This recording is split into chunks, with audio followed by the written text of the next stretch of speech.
Amém. Então, sem demora, vamos lá. Êxodo, capítulo 15, a partir do versículo 22. Vamos ler Êxodo, capítulo 15, a partir do versículo 22.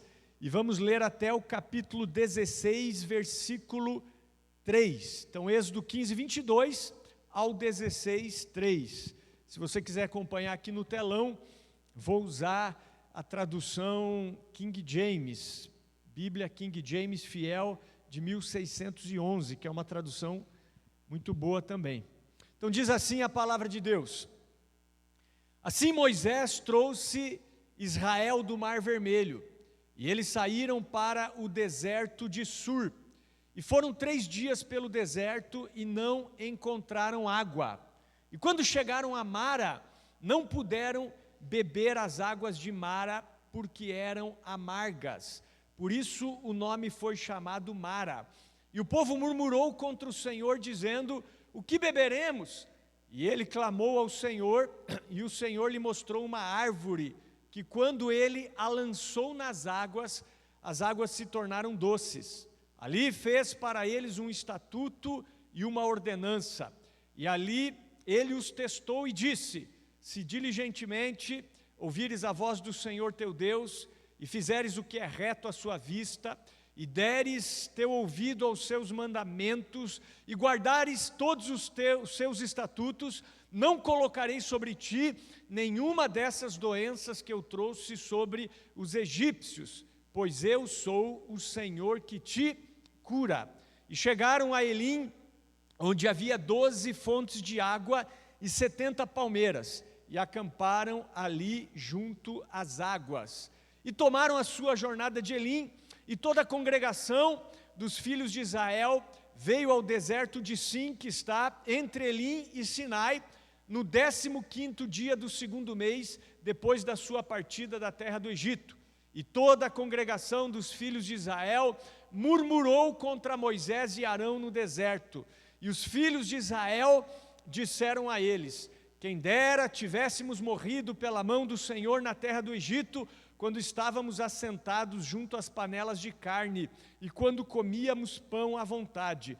Por que nos trouxeste para este deserto, para matar toda essa assembleia de fome? Até aqui. Vamos orar mais uma vez? Convido você a orar comigo. Pai, obrigado. Estamos aqui diante da Tua palavra. Eu quero me humilhar na Tua presença nessa manhã, pedindo que o Senhor venha me usar pela Tua graça e pela Tua misericórdia, Senhor. Em nome de Jesus, peço que o Senhor me encha de poder, de graça, de ousadia, e oro pelos meus irmãos, oro para que o Senhor esteja tocando a mente de cada um aqui, abrindo o entendimento para a compreensão da Tua palavra. Quero repreender todo sofisma, todo dardo inflamado do maligno, em nome de Jesus, toda a cadeia, toda a barreira, todo o preconceito que possa vir atrapalhar esse tempo, em nome de Jesus eu quero declarar por terra. E também, Senhor, eu peço que o propósito da Tua palavra se cumpra, e nós sabemos que toda a Escritura é divinamente inspirada e proveitosa para ensinar, para repreender, para corrigir, para instruir na justiça, a fim de que o homem de Deus seja perfeito e perfeitamente preparado para toda boa obra. Então que cada um de nós, nessa manhã, possa ser corrigido, instruído, ensinado, em nome de Jesus, e aperfeiçoado pelo poder do Espírito Santo de Deus, em nome de Jesus. Quem crê, diga amém. Glória a Deus. Então, queridos, nós vamos, na manhã de hoje, dar continuidade ao assunto que nós iniciamos no mês passado, através do pastor Adriano. Nós iniciamos no mês passado uma série de mensagens sobre o êxodo de Israel. O tema é livres da escravidão, e hoje eu quero falar sobre esse tema mesmo, sobre nós sermos livres da escravidão. Eu já preguei sobre isso, então hoje o tema é livres da escravidão, parte 2, amém? Então nós acabamos de ler um texto onde o Senhor se revela ao seu povo no deserto como Jeová Rafá, como o Deus que cura, o Deus que sara, mas não somente como Jeová Rafá, mas também de alguma maneira como Jeová Jirê, como um Deus provedor. Quando o povo murmura por comida, Deus providencia a comida para esse povo. Agora, antes de nós meditarmos sobre essa passagem, vamos lembrar o que aconteceu antes e também um pouquinho sobre o que aconteceu depois. Então, vocês lembram que o povo de Israel viveu no Egito durante 430 anos. Quando os israelitas chegaram no Egito, eles eram uma família grande de 70 pessoas, chegaram ali através de Jacó, através de José, na verdade, trazendo ali o seu pai Jacó, seus irmãos, seus sobrinhos, enfim, e os israelitas chegaram ali e eles foram abençoados a princípio. Mas então morre aquele faraó que conhecia José, se levanta um outro faraó, e esse faraó não conhecia José, e ele passa a oprimir os israelitas. E num período de 430 anos, os israelitas deixam de ser uma família e passam a ser uma grande nação. De 70, eles crescem tanto que eles se tornam cerca de 3 milhões de pessoas. Alguns estudiosos dizem que poderia chegar a 5 milhões de pessoas, imagine, porque eram 500 mil homens, fora mulheres e crianças. Esses 500 mil homens eram homens de guerra, já eram homens casados, homens com filhos. E você sabe, naquela época não tinha nenhum meio anticoncepcional, então as pessoas tinham muitos filhos mesmo. Se cada um daqueles homens tivesse 5 filhos, alguns 8, alguns até mais do que isso, então pode chegar sim a 5 milhões de pessoas. Mas então agora Faraó está oprimindo o povo de Deus, e Deus tinha feito uma aliança com Abraão, pai desse povo, de que os conduziria a uma terra, a terra prometida. Então o povo clama a Deus, Deus levanta um libertador chamado Moisés, e Moisés é usado por Deus para, com mão forte, libertar esse povo da escravidão do Egito. Então nós temos ali as 10 pragas, temos a celebração da Páscoa, e finalmente então Faraó libera esse povo para ir ao deserto. Mas Deus conduz esse povo até o Mar Vermelho, e o povo fica encurralado ali no Mar Vermelho. E Faraó se arrepende então de ter libertado o seu povo e resolve ir atrás do povo de Israel. E agora o povo de Israel está ali diante do Mar Vermelho, eles observam de longe Faraó vindo para tentar prendê-los novamente, e eles começam a clamar, eles começam a murmurar contra Moisés e contra Deus, dizendo: era melhor ficar no Egito, ser escravo no Egito, do que morrer aqui diante do Mar Vermelho. E Moisés então clama ao Senhor, e Deus diz a Moisés: por que clamas a mim? Dize aos filhos de Israel que marchem. E o povo começa a marchar, Deus envia um vento, e esse vento abre o Mar Vermelho, parede de água à direita, parede de água à esquerda, e todo aquele povo, toda aquela nação atravessam o Mar Vermelho a pé enxuto. E Faraó então entra ali no meio do mar, atrás do povo, depois de um tempo, mas eles começam a ter dificuldades, porque as carruagens, as bigas ali de Faraó, começam a atolar ali na areia do mar. E quando o exército está ali tendo muita dificuldade de atravessar o Mar Vermelho, Deus fecha o mar e o exército de Faraó morre todo afogado. E aí Israel celebra, nós temos ali o cântico de Moisés, temos Miriam com as mulheres tocando pandeiro e celebrando a Deus, e aí então eles entram definitivamente no deserto, e Deus os conduz até uma região chamada Mara. A palavra Mara significa amargo. Por quê? Porque as águas ali de Mara, elas eram amargas, e o povo vai beber a água era amarga, eles não conseguem beber, e eles reclamam ali com Deus, com Moisés. Moisés clama a Deus, Deus mostra a Moisés uma árvore, ele corta aquela árvore, joga a árvore na água, e a água é sarada, e ali Deus então se revela ao povo como Jeová Rafá, como Deus que cura, como Deus que sara, e o povo pode beber daquela água. Mas passa um tempo, o povo sente fome, e eles voltam a murmurar contra Moisés, contra Arão, contra Deus, dizendo: era melhor estar no Egito e ficar lá como escravo, porque lá nós estávamos diante das panelas de carne, nós tínhamos pão à vontade. Vocês nos tiraram do Egito para nos matar aqui nesse deserto. E aí então Moisés vai ao Senhor e Deus diz: esse povo vai comer carne, esse povo vai comer, eu vou mandar codornizes para que esse povo coma. E Deus envia então várias codornizes até o acampamento ali de Israel, e eles agora têm carne para comer. Mas não para por aí, Deus promete também enviar o maná. E Deus diz: a partir de agora, todas as manhãs vai chover pão do céu, junto com o orvalho que desce ali no deserto, vai descer pão do céu, e vocês vão colher a quantidade que vocês vão comer durante o dia. Cada família deve colher todas as manhãs a quantidade de maná para comer naquele dia. A partir desse momento, do capítulo 16 de Êxodo, o povo começa a colher o maná. Não sei se vocês sabem, mas a palavra maná significa o que é isso? Porque quando o povo acorda pela manhã e vê que tinha pão que desceu do céu, eles perguntam: o que é isso? E chamaram aquele pão que descia do céu de maná. E eles colhiam então aquele pão todos os dias, e eles não deveriam colher por mais de um dia. Por exemplo, eu deveria pegar a quantidade necessária para mim e para minha família num dia. Se sobrasse para outro dia, aquilo ia apodrecer, ia encher de bichos. Então Moisés falou: vocês devem pegar a quantidade para o dia, não peguem mais. Mas alguns israelitas rebeldes pegaram mais no primeiro dia, e quando eles acordam pela manhã no outro dia, estava tudo podre, cheio de bichos. O único dia que eles poderiam pegar uma quantidade maior era na sexta-feira. Então na sexta-feira eles colheriam o dobro de maná, porque no sábado, no Shabat, não cairia o maná, eles não poderiam trabalhar, e colher o maná já representava ali um trabalho. Então eles deveriam colher maná em dobro somente na sexta-feira. Então é nesse momento que o povo está quando nós lemos essa passagem. E agora nós vamos extrair algumas lições. Então nós lemos o texto, nós explicamos o texto, e agora a gente vai aplicar o texto às nossas vidas. Então nós vamos ver que existem muitas lições nessa passagem.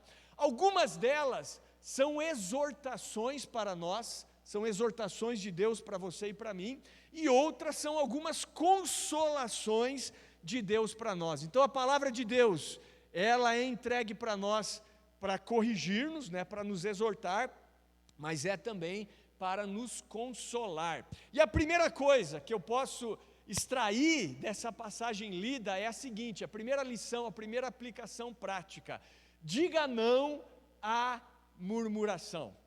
Posso ouvir um amém? Diga não à murmuração. Então nós não combinamos, mas o Marco Aurélio aqui também falou um pouquinho, aqui na abertura do culto, a respeito da murmuração. Então nós vemos que esse povo, o povo de Israel, o povo israelita, era um povo reclamão, era um povo murmurador, não é verdade? Eles saem do Egito com mão forte, estão diante do Mar Vermelho, murmuram contra Moisés e contra Deus. Agora eles são conduzidos até um local que tem água amarga, murmuram contra Deus. Agora eles estão com fome, murmuram contra Deus. O apóstolo Paulo, ele vai falar exatamente sobre isso na primeira carta aos Coríntios. Em 1 Coríntios capítulo 10, Paulo fala sobre o povo de Israel no deserto e começa a trazer algumas lições práticas para a igreja de Coríntio. E uma das coisas que Paulo fala é sobre a murmuração. Olha só, 1 Coríntios capítulo 10, versículo 10, Paulo diz assim: nem murmureis, como também alguns deles murmuraram e foram destruídos pelo destruidor. Então a gente vê aqui que muitos israelitas morreram por causa da murmuração. Você sabia disso? Daquele povo que saiu do Egito e entrou no deserto, todos os homens, preste atenção, todos os homens de 20 anos para cima morreram no deserto. Eles ficaram 40 anos no deserto, por causa da murmuração, por causa da reclamação, ficaram 40 anos no deserto, por causa da incredulidade, e toda aquela geração morreu. Deus levantou uma nova geração no deserto para entrar na terra prometida. Por que eles morreram? Eles morreram por causa da incredulidade, Eles morreram por causa da imoralidade sexual em alguns momentos. Eles morreram por causa da idolatria, né? Muitos morreram, houveram várias pragas por causa da idolatria. Eles morreram por causa da murmuração. Tudo isso fez com que o povo morresse. E muitas vezes nós estamos sofrendo na nossa vida, por quê? Porque nós somos murmuradores, irmãos. Então a primeira dica, a primeira exortação desse texto para nós é: diga não à murmuração. E agora eu quero ler aqui algumas frases que eu anotei sobre murmuração, de alguns homens de Deus, de algumas pessoas, e algumas citações também a respeito do assunto. Olha só, a primeira frase: a murmuração é a verbalização da incredulidade e da ingratidão. E é verdade, pessoas que reclamam, pessoas murmuradoras, são pessoas incrédulas e ingratas, não tenha dúvida. Uma outra frase aqui, ó: muitas promessas de Deus são adiadas por nossa murmuração. Sabia disso ou não? Tem pessoas que têm promessas de Deus, mas elas não experimentam, elas não usufruem, elas nunca alcançam essas promessas. Por quê? Por causa da murmuração. Esse povo tinha promessa. Esse povo deveria sair do Egito, durante alguns meses ficar no deserto, sendo preparado por Deus, e entrar na terra prometida. Eram alguns meses, talvez um pouco mais de um ano, alguns anos talvez ali, ó, se preparando no deserto, 1, 2, no máximo 3 anos, e entrar na terra prometida. Mas esse povo ficou 40 anos no deserto, teve essa promessa adiada, um dos motivos por causa da murmuração. Uma outra frase aqui, uma outra citação: o clamor nos livra das mãos de Faraó, a murmuração nos mantém no deserto, e a obediência nos leva para a terra da promessa. Amém? Então olha só, o clamor nos livra das mãos de Faraó, a murmuração nos mantém no deserto, e a obediência nos leva para a terra da promessa. Uma outra frase aqui: pessimismo e murmuração é uma oração para o diabo. Então olha só, pessimismo e murmuração é uma oração para o diabo. Por isso, uma outra autora aqui, ela cita o seguinte agora, olha só: ao menor sinal de murmuração, fuja. Fuja daqueles que reclamam quando chove, mas quando chega o calor, reclamam também. Fuja de quem reclama quando não tem alguém, mas quando chega alguém, não sabem agradecer por tê-lo. Fuja de quem reclama pela ausência de amigos, mas quando está próximo de algum ou tem a oportunidade de torná-lo um amigo, simplesmente deixam escapar porque está preso demais nos defeitos pessoais e pontuais. Fuja de quem encontra 1000 problemas, mas não é capaz de encontrar uma solução sequer. A chuva, o sol, os amigos, os defeitos, as qualidades, os problemas, as soluções, tudo, absolutamente tudo isso é fundamental para compor os dias e fazer existir a bênção que talvez não está sendo valorizada, que é estar vivo. Então, muitas vezes, nós estamos reclamando, e isso está afetando a nossa vida negativamente, e afetando a vida daqueles que convivem conosco também. E aí eu pergunto, qual é o contrário da murmuração? Pastor Peter, qual é o contrário da murmuração? O contrário da murmuração é a gratidão, irmãos. É a gratidão. Então, pessoas gratas, pessoas agradecidas, em geral, não vão ser murmuradores. Agora, pessoas murmuradoras, em geral, não são gratas, são pessoas incrédulas e ingratas. Então, a murmuração, em geral, olha, presta atenção, é uma característica de quem tem mentalidade de vítima. Quem tem mentalidade de vítima é murmurador. Então vejam que eles murmuravam contra Arão, contra Moisés e contra Deus. Tipo assim, vocês são culpados por isso que está acontecendo conosco. Era melhor ficar no Egito, onde nós estávamos diante das panelas de carne, do que morrer de fome nesse deserto. É melhor ser escravo lá do que ser livre dessa maneira. Ou seja, eles já haviam esquecido dos milagres que Deus havia feito dias antes, né? Então, uma mentalidade de vítima, uma mentalidade onde sempre tem um culpado para a minha situação.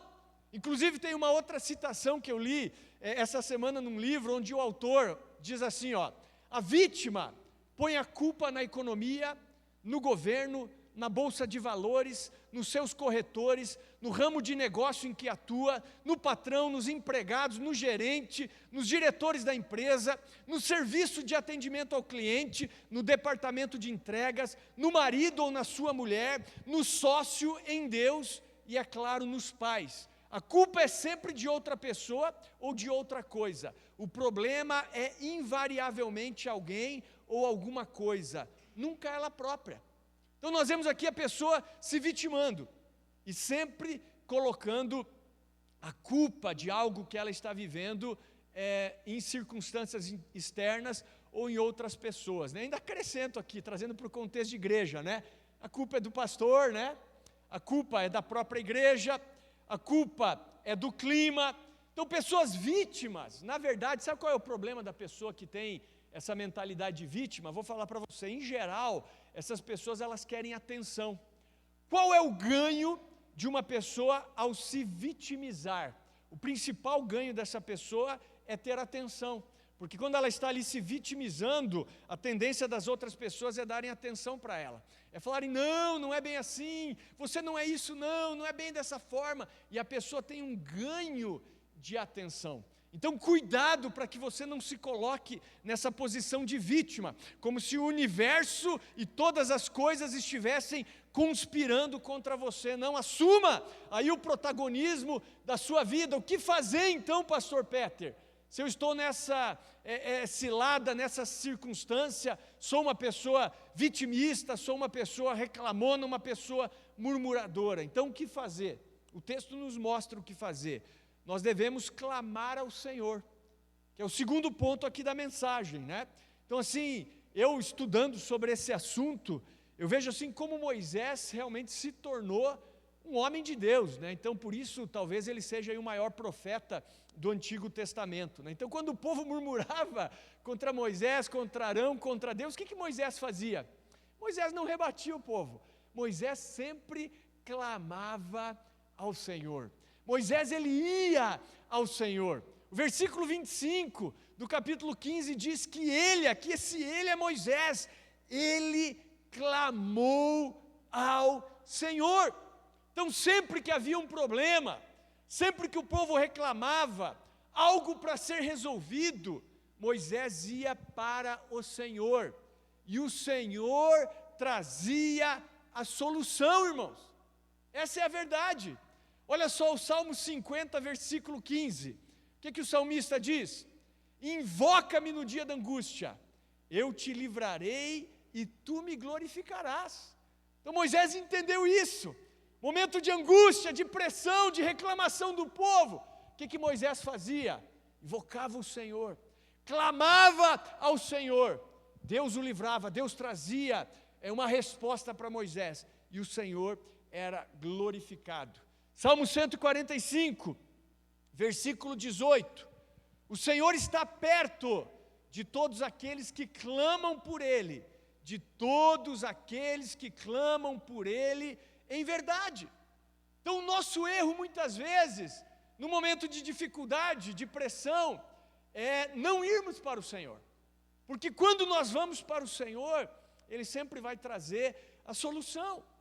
Não sei, acredito que você já deve ter experimentado isso. Quantas vezes eu, em momentos de ansiedade, de preocupação, né, ali onde eu me senti pressionado, eu falei, eu vou ao Senhor, claro. E quando eu fui para o Senhor, quando eu levantei, as coisas tinham melhorado. Talvez não externamente, mas dentro de mim, aquele sentimento de paz, de confiança. E eu levantei e falei, está tudo bem, o Senhor está no controle. E deu tudo certo. Sempre as coisas deram certo. Então qual é o nosso erro quando nós estamos diante de uma dificuldade? O nosso erro muitas vezes é murmurar, irmão, é reclamar, é olhar para as circunstâncias, é focar nelas ao invés de clamar ao Senhor para que Ele nos ajude. E quando você olha para as circunstâncias, elas se magnificam, elas se tornam maiores, elas se tornam grandes, parece que o gigante se torna enorme. Mas eu quero dizer para vocês o seguinte, que o gigante é sempre menor do que aparenta ser. E quando você olha para o Senhor, você vê que o gigante é pequeno. É como aquela história, né? Eu conto essa história numa outra mensagem que eu tenho, mas, enfim, vale a pena repetir aqui para aqueles que não ouviram.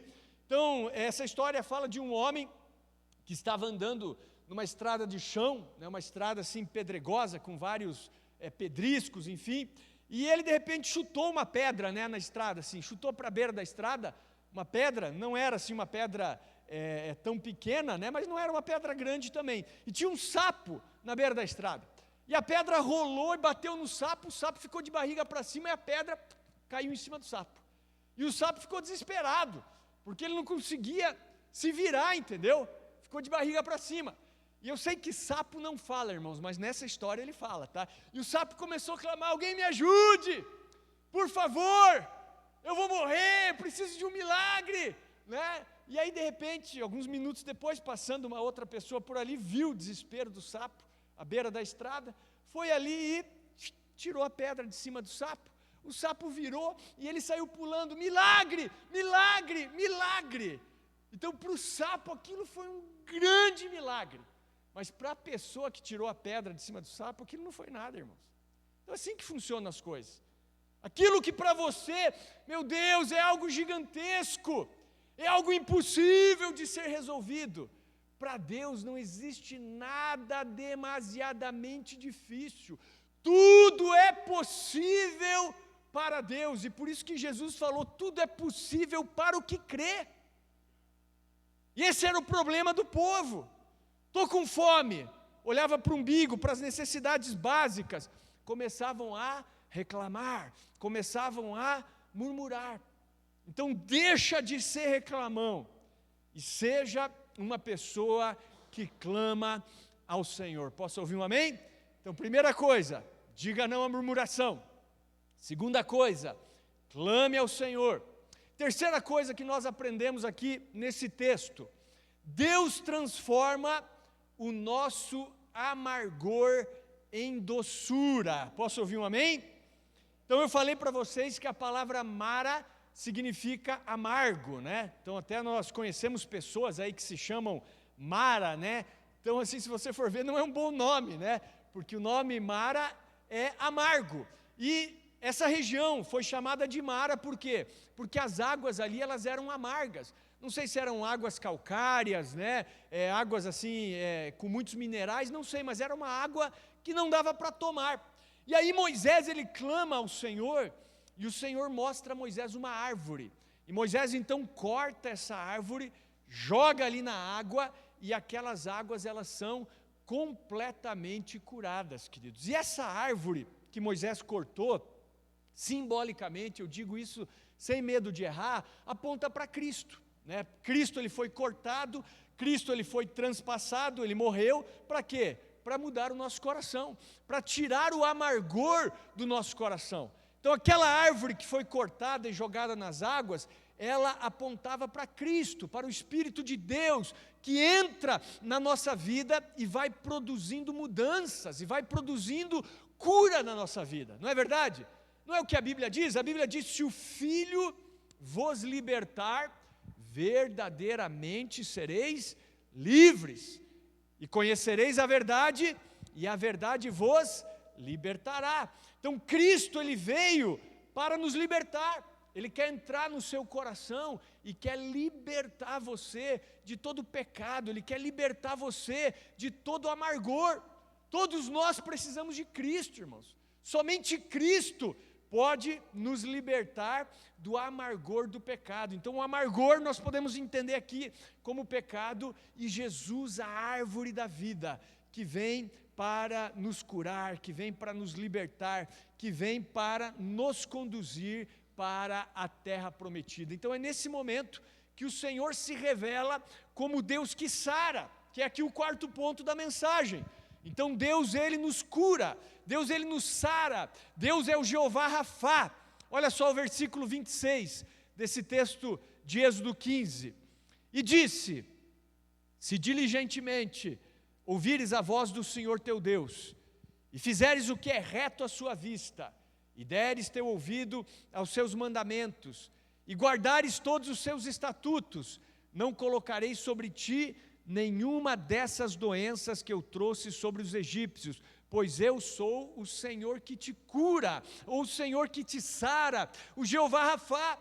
Então Deus, na sua misericórdia, promete ser aquele que nos cura. Agora olha só, tem uma condição, né, que é a obediência aqui, né? Então existem muitas promessas na Bíblia que elas são também condicionais, irmãos. Então tem pessoas que falam assim, é normal, não entendo por que Deus abençoa fulano e às vezes eu não sou abençoado, né? Enfim, o que nós precisamos observar é se nós estamos vivendo os princípios de Deus. Se nós estamos vivendo e obedecendo aquilo que Deus nos mandou obedecer, beleza. Então pode ser qualquer outra situação, pode ser o diabo atacando a tua vida, pode ser um propósito de Deus aí, querendo trabalhar algo em você, mas se nós desobedecemos princípios da palavra de Deus, nós sofreremos as consequências. Então a obediência, ela atrai bênção, a desobediência, ela automaticamente atrai maldição. Então a gente vê aqui, eu sou o Senhor que te cura, eu não vou colocar sobre vocês nenhuma das doenças que eu coloquei sobre os egípcios, mas veja a condição, né? É obedecer os mandamentos, é guardar os estatutos do Senhor, para que isso seja vivido por nós, amém? Então Deus quer te curar, irmãos, né? Deus quer curar a tua vida, curar em todas as áreas, pode ter certeza. Ele é o Jeová Rafá, Ele continua sendo um Deus que cura, mas muitas vezes Ele está esperando um posicionamento da nossa parte. O que falta muitas vezes para nós é um posicionamento, de dizer, não, eu me posiciono agora e vou colher as consequências, o resultado desse meu posicionamento. Então a igreja, se a igreja fosse uma igreja posicionada de fato, as coisas seriam bem melhores para a igreja. Muitas vezes nós não colhemos o que nós gostaríamos de colher por causa da nossa falta de posicionamento e da nossa desobediência, ok? Então seria isso. Quinto ponto aqui, ó. Isso aqui é muito importante também. Não olhe para trás. Deixe o passado para trás. Amém? Então, primeira coisa é não murmurar. Essa é a primeira lição aqui que nós temos do texto. Segunda lição é o clamor, né? Você clamar ao Senhor. Terceira coisa que nós vimos aqui é que Deus transforma o nosso amargor em doçura. Quarta coisa, Deus, Ele é um Deus que nos cura. E quinta coisa, deixe o seu passado para trás. Não sei se vocês observaram, mas todas as vezes que o povo estava diante de uma luta, de uma dificuldade, o que eles faziam? Eles olhavam para trás, né? Estavam ali diante do Mar Vermelho, era melhor ser escravo no Egito do que padecer aqui diante do Mar Vermelho. Agora eles estão ali diante de Mara, né? Eles olham para trás e reclamam que eles morreriam de sede. Agora eles estão com fome e eles olham para trás e eles dizem, era melhor ser escravo lá no Egito, pelo menos a gente tinha carne, pelo menos a gente tinha pão em abundância. Agora nós vamos morrer de fome aqui nesse deserto. Então o povo sempre estava o quê? Olhando para trás, olhando para trás, olhando para trás, né? O povo não conseguia olhar para frente, irmãos. Olha só o que o apóstolo Paulo fala sobre isso, na sua carta aos Filipenses, capítulo 3, do versículo 13 ao 15, um texto bem conhecido. Ele diz assim, ó: irmãos, não julgo que o haja alcançado, mas uma coisa faço, é que esquecendo-me das coisas que atrás ficam e avançando para as coisas que estão adiante de mim, prossigo para o alvo, pelo prêmio da soberana vocação de Deus em Cristo Jesus. Por isso, todos quantos já somos perfeitos, tenhamos este mesmo sentimento. E se sentis alguma coisa de outra maneira, Deus deve revelar ainda esta a vós. Então ele está dizendo, ei, eu me esqueço das coisas que ficaram para trás, e eu avanço para aquelas coisas que estão adiante de mim. Então a palavra é, deixe o passado para trás. Quem fica olhando para trás não avança. Não avança, fica paralisado. Lembram da mulher de Ló? A mulher de Ló foi liberta juntamente com o seu marido Ló, com as suas 2 filhas de Sodoma e Gomorra, E a ordem de Deus é: corram para os montes e não olhem para trás. E aí foram. O que aconteceu com a mulher de Ló? Olhou para trás. Quando olha para trás, ela é transformada numa estátua de sal. Ela paralisa. Então quem olha para trás, paralisa. O passado tem que ficar para trás, irmãos. É claro, às vezes você pode lembrar de algo, né? Assim como um testemunho. Às vezes você pode até relembrar de algo do passado para não voltar a cometer aquele erro, né? Às vezes até lembrar de alguma coisa boa contando para alguém, mas nós não podemos ficar presos no passado. O problema é a pessoa que fica presa no passado, né? Às vezes até em coisas boas, irmãos. Não é verdade? A pessoa não consegue desfrutar do casamento dela hoje. Por quê? Porque ela está presa lá no primeiro relacionamento, lá, meu primeiro namoradinho, minha primeira namoradinha lá era tão bom, entendeu? Não consegue esquecer aquilo lá. Larga isso, né?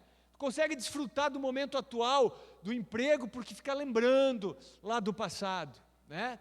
Não consegue desfrutar da comunidade de fé, porque lembra lá do passado, lá no início. As coisas mudaram, irmãos. A gente tem que olhar hoje para frente, né? Você viver a sua vida olhando para trás, olhando para o passado ou preso no passado, é como você dirigir o seu carro olhando no retrovisor.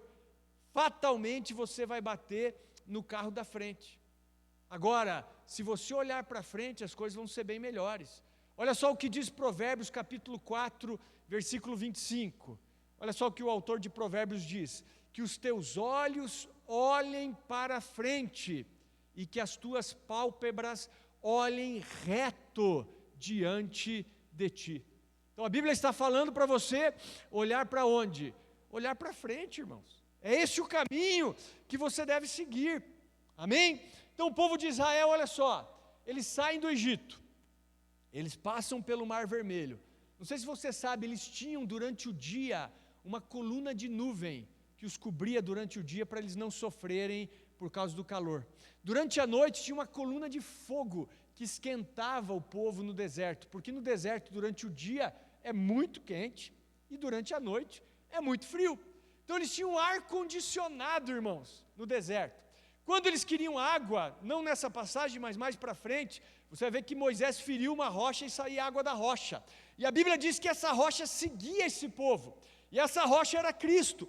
Ou seja, eles tinham água da rocha, quando eles queriam, para tomar, para se banhar, para lavar roupa, porque era muita água que saía dali.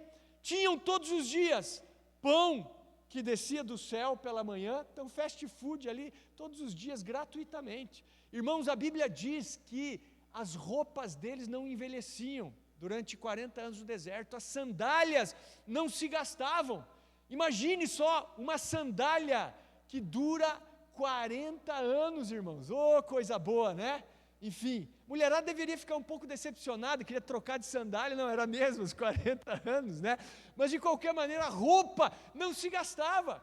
Viviam debaixo do sobrenatural de Deus. Mas toda hora eles estavam olhando para trás, dizendo: como era bom estar lá no Egito. Lá a gente tinha panela de carne, lá a gente tinha pão à vontade, né? Não conseguiam perceber que eram escravos no Egito e que estavam sendo conduzidos para uma terra que mana leite e mel. E ao invés de olharem para frente, eles olhavam para trás. E porque olhavam para trás, morreram praticamente aí todos, né? Ou todos os homens, exceto 2, de 20 anos para cima, de todos aqueles que saíram do Egito. Então, queridos, cuidado, deixe o seu passado para trás. Se você ficar olhando para trás, você não vai conseguir realmente experimentar aquilo que Deus tem para você. Então, se tem uma coisa da qual nós devemos ser libertos, é também do nosso passado. Posso ouvir um amém? Sexta coisa, preste atenção, Deus conclui aquilo que Ele começa. Deus conclui aquilo que Ele começa. Então preste atenção, se Deus nos tirou do Egito, Ele não vai permitir que morramos no deserto. Amém? Fala aí para a pessoa do teu lado isso aí. Se Deus nos tirou do Egito, Ele não vai permitir que morramos no deserto. Olha só, Filipenses 1,6. Olha só o que o apóstolo Paulo diz: sendo confiante nisto mesmo, que aquele que começou a boa obra em vós, a realizará até o dia de Jesus Cristo. Em outra palavra, em outra tradução, na verdade, diz que aquele que começou a boa obra em nós é fiel para completá-la até o dia de Cristo Jesus. Ou seja, Deus prometeu uma terra ao povo de Israel e Ele cumpriu com a sua promessa. Então Deus também tem promessas para nós e Ele é fiel para cumprir com a sua promessa. Então isso serve para a nossa vida pessoal, isso serve para a nossa comunidade de fé também. Se Deus começou uma boa obra em mim, então Ele é fiel para completá-la até o dia de Cristo Jesus. Se Deus começou uma boa obra aqui na nossa comunidade, então Ele é fiel para completá-la até o dia de Cristo Jesus. Amém? Então, independente das circunstâncias, nós precisamos entender isso, né? É claro que nesse processo alguns são chamados para outros campos, para outros lugares. Alguns abandonam a comunidade de fé por amarem o presente século, não é verdade? Paulo já falava isso, né? Paulo fala, Demas me abandonou porque ele amou o presente século. Alguns acabam, né, gostando mais do pecado realmente do que a presença de Deus. Enfim, né? Então muitas coisas vão acontecendo nesse caminhar com Cristo, mas nós precisamos continuar firmes, precisamos continuar de pé, olhando para frente, porque aquele que começou a boa obra em nós é fiel para completá-la em nome de Jesus. Amém? Então Deus conclui aquilo que Ele começa. Então você pensar assim, Deus, o que está acontecendo? Né? Não estou conseguindo ver as coisas acontecerem, ou você está num momento de dificuldade, e você olha para trás, pensa em voltar para o mundo. Não, faz parte do processo, né? As dificuldades, os sofrimentos, as tribulações, as calúnias, né? As opressões, tudo isso faz parte dessa caminhada e desse processo rumo ao lugar que Deus preparou para a nossa vida. E finalmente, eu queria destacar aqui para vocês a importância da busca diária de Deus. E aí eu quero falar rapidamente aqui um pouco mais a respeito do maná. Olha só o versículo 4 do capítulo 16 que nós lemos. Então o Senhor disse a Moisés: eis que vos farei chover pão do céu, e o povo sairá e colherá a porção de cada dia, para que eu o prove se anda na minha lei ou não. Amém? Então Deus, na sua misericórdia, Ele promete ali sustentar o povo sobrenaturalmente. E qual é a promessa de Deus? Vou enviar sobre vocês o maná, né? Eu falei para vocês, o maná significa, o que é isso? Quando o povo levanta de manhã assustado, né? O que é isso? Né? Pão tinha caído do céu. E aí eles deram nome a esse pão de maná. E como eu disse para vocês, eles deveriam colher diariamente a quantidade necessária para se alimentarem naquele dia, né? E quando você vai para o Novo Testamento, você vê que Jesus, Ele nos ensinou a orar na oração do Pai Nosso: pão nosso de cada dia nos dai hoje. Então por que Jesus falou para você orar pelo pão de hoje? Porque é para você se preocupar com hoje. Basta cada dia o seu próprio mal. Amanhã eu devo buscar o pão de amanhã. Depois de amanhã, o pão de depois de amanhã. Isso aponta para uma busca diária. Todos os dias, os israelitas deveriam ter o hábito e a rotina de colher aquele pão pela manhã. Trazendo isso para as nossas vidas, nós também devemos, espiritualmente falando, colher o nosso maná todos os dias, irmãos, né? Eu acho que eu já falei isso aqui uma vez, né? Tem pessoas que elas acreditam que elas podem trabalhar com estoques de oração, por exemplo, né? Estoques de busca a Deus. Então, tipo assim, essa semana eu busquei muito a Deus, né? Eu orei 3 horas num dia, né? Jejuei aquele dia, então eu vou ficar agora uns 3 dias sem orar. Eu tenho estoque de oração aí por uns 3 dias. Não é assim não, irmãos. Você deve buscar diariamente. Aquilo que você buscou hoje, não importa se foram 3 horas, aquilo já não é mais para amanhã, isso é para hoje. Então nós temos que, ou melhor, é para hoje e amanhã tem o que você tem que buscar para amanhã. Então não existe essa ideia de você estocar a oração, estocar as coisas de Deus. Nós devemos diariamente ter o hábito e a rotina de fazer o que precisa ser feito. E todos os dias, pela manhã, entrar na presença de Deus e buscar o nosso pão, buscar o nosso maná. E esse maná, você sabe, ele aponta para o próprio Cristo, né? Cristo, certa vez ele disse assim: eu sou o pão vivo que desceu do céu. Amém? O pão vivo que desceu do céu. E quando ele disse isso, os judeus entenderam que ele estava falando exatamente sobre esse pão que caía no deserto para que o povo de Israel pudesse comer. Então, finalizando aqui, queridos, o que nós aprendemos aqui com essa passagem? Primeiro, não murmurar. Amém? Não murmurar, mas agradecer. Segunda coisa que nós aprendemos aqui, clamar ao Senhor. Clamar ao Senhor. Estou numa situação difícil, o que eu faço? Tire os olhos das circunstâncias, vá para o Senhor. Terceira coisa, Deus transforma o nosso amargor em doçura através de Cristo. Quarta coisa, o Senhor é o Jeová Rafá, o Deus que cura. Quinta coisa, deixe o passado para trás. E sexta coisa, Deus conclui o que Ele começa, Ele é fiel. E finalmente, a sétima coisa, a busca diária, de você buscar ao Senhor diariamente. Isso vai fazer toda a diferença na sua vida, em nome de Jesus. Amém? Vamos ficar de pé.